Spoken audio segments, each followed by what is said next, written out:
Okay. So yeah, so the crowdfunding portal, they're not quite regulated at that level, but they're also more limited in some of the things they can do.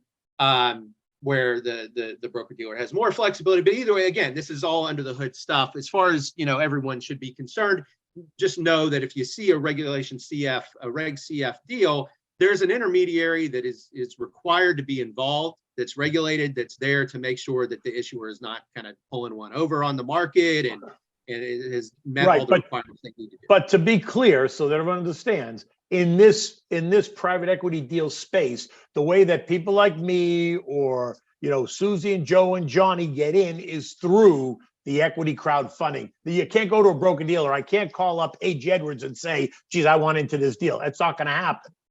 Yeah, you're not going to do it on TD Ameritrade or Schwab or anything like. They don't do this stuff. They probably could, but they don't want to mess. Yeah, no, but exactly. But there's a separate industry, right? So Chris can jump in here as well, because Chris also is connected. When Chris said he's connected to the portals, that's exactly what he means. The ability for Joe Q Public to get into the deal space through these portals, these equity funding portals.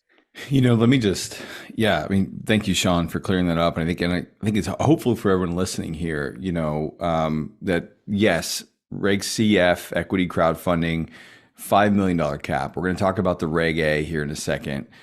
But it's interesting. I was talking to one of the portals, very well known. Everybody knows this portal's name. I'm not going to say it here, but I was in a conversation with one of them. And they talked about how they've literally been in conversations for years with some of these brokerage firms that maybe you might have mentioned their name. I'm not going to say exactly which one, but they've been in talks with multiple of these larger, entities that help people with their finances. And I think there is a world coming where eventually, as we hit these tiers, that, billions of dollars start to come flooding in from these retail investors, people watching on this show right now, where they're going to have to take notice, Kenny, and they're going to have to start making this a product and a service that their current clients don't have access to. Maybe they have mutual funds, 401ks, ETF, all these sorts of things.